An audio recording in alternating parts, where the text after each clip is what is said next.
And we keep things rolling here on the Sports Cubicle. I'm your host, Mike Mercado, and it has been a news-heavy edition of the Sports Cubicle, and the news continues to come down the wire, and this one has to deal with the NFL. So over the last few weeks, we've been talking about media deals. Heck, we've been talking about it on this edition of the show. And one of the things that media deals has really brought into spotlight, it's been one of the big things that they've been selling to these networks, is the international pool that all these leagues now have. And the NFL has really done its expansion going into Germany, going into London, and now going into Brazil. And in this year's matchup in the Brazil game, it will be the Philadelphia Eagles and the Green Bay Packers. Well, besides playing football, what is something that the Green Bay Packers and the Philadelphia Eagles share in common? Not just that they're NFC teams, not just that they've won Super Bowls over their last 20 years, not just that they have promising quarterbacks, big-time franchises. It's that they have the color green in their jerseys, and that is going to be a problem. This comes to us from Deadline. Running back Josh Jacobs of the Green Bay Packers said that the team and its fans will have to be cautious about which colors they wear when they take on the Philadelphia Eagles on September 6th in Brazil. Quote, the part of Brazil that we're going to, you can't wear green, Jacobs said on Chris Long's podcast as reported by Fox News. Quote, they said, I guess something to do with gangs and stuff. Green is the primary color for both teams. Further complicating matters is that the game will be played at the Cronin Theanis Arena in Sao Paulo. The Corinthians' arch rival is the Palmeiras, who wear green. Signs throughout the stadium say color is forbidden. Jacob said on the podcast that he was instructed to pack black and white. The NFL said, we're not going to Rio. They was like, man, it's one of them places where they probably won't even let us leave the hotel, Jacobs added. Quote, I was looking forward to it. This is about to be a fun week. They're like, nah, it's not going to be like that. The Packers have alternatives. They have jerseys and helmets without green. The Eagles have bigger problems. Although they have black jerseys, their helmets are green.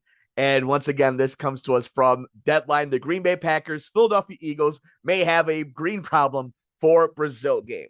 So this is funny and sad at the same time, right? Like, we understand just the gimmicky of it, just, of course, the absolute ridiculousness of it, that you can't wear certain colors in certain places anywhere, not just in Brazil. Heck, here in the city of Chicago, we know that's a thing, but just the silliness of the entire situation and how that news broke. But this is something that I think, if we're trying to have a serious conversation of what this is, the ramifications, what this means is, when you open up your borders, when you open up your sport, when you ever open up to the world, you allow other people, other cultures into something that you love, something that you hold near and dear to your heart. You have to realize that customs might change when you get there. It's not at home. You're not inviting Brazilian people, Portuguese people, people from South America, people from across the globe to a stadium in Green Bay or Philadelphia to watch a matchup between the Eagles and Packers. You're going to Sao Paulo. You're going to Brazil. You're going to their home nation, their home. You have to listen to their rules. This is something we talked about with the Brittany Griner situation years ago at this point, of the oil and going to Russia. It's like, I understand what our customs are, what we believe in, what we believe is ridiculous and what isn't fair and what is fair and what's justice and what isn't justice. But when we're going to other people's homes and we're expecting them to give us money so that we can profit off of them and their scenery and their culture, and whitewash and sports wash our sins, whether it's as a sport in the NFL or a sports fan as a country, whatever cynical view you may think of, then you still have to respect that you're going into somebody else's crib. And that is what's the most important thing of this entire story, is the NFL is making a lot of money going across the globe. Sports fans have to understand, as ridiculous as this is part of the payment. And they're not thinking about the players. They're not thinking about the fans who are going to travel to Brazil, to Germany, to London, to Spain. They're not worried about their safety because they've already signed the multi-billion dollar deals. So I'm not surprised that something like this is coming up. I'm more surprised that people didn't expect customaries to change. You know what I mean? And it's not like this is the most crazy thing ever. How many times do we hear sports fans across the globe, but we'll just stick here in Chicago? How many times here in Chicago are Cub fans and Sox fans hitting each other and knocking each other out and hitting each other with glass bottles? Sports fans are stupid. We're dumb, guys. For the most part, we're dumb.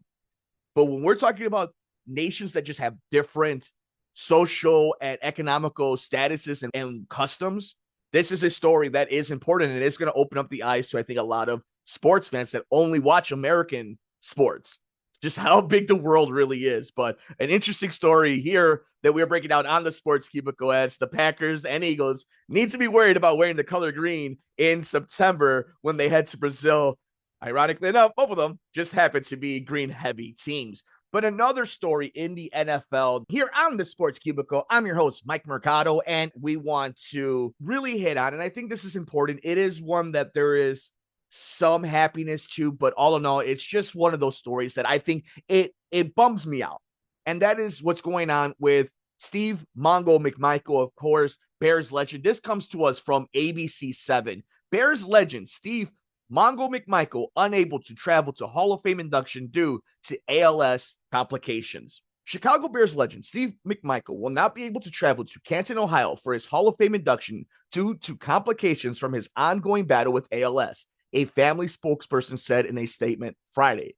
Mongo was announced as one of this year's inductees to the Pro Football Hall of Fame earlier this year. The former Bear has been battling ALS since 2021.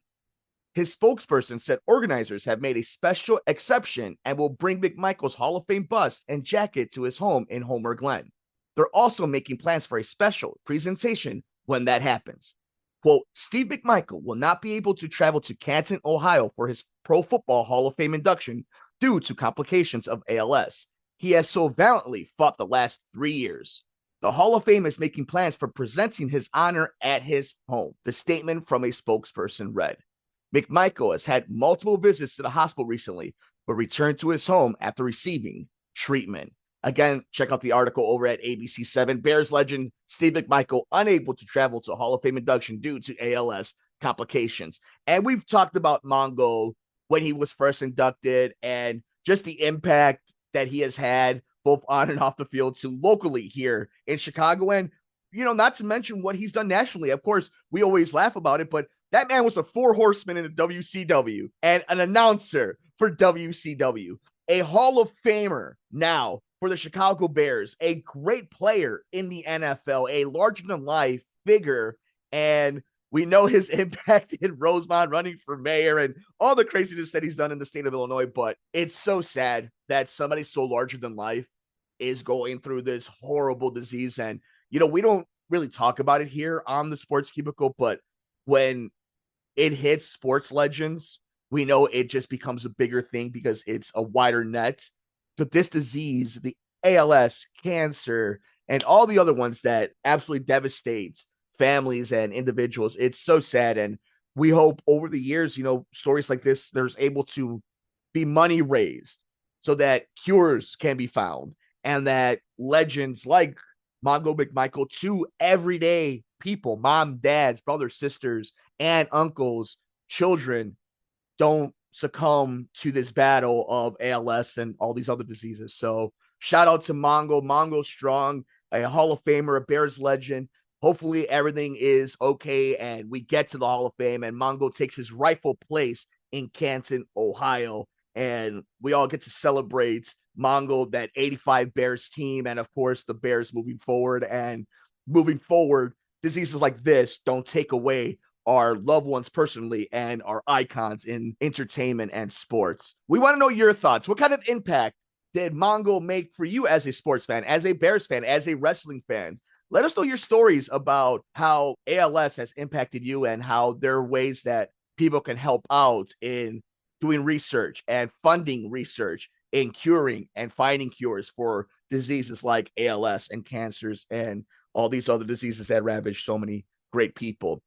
We got more coming up next on this busy edition of the Sports Cubicle. I'm Mike Mercado.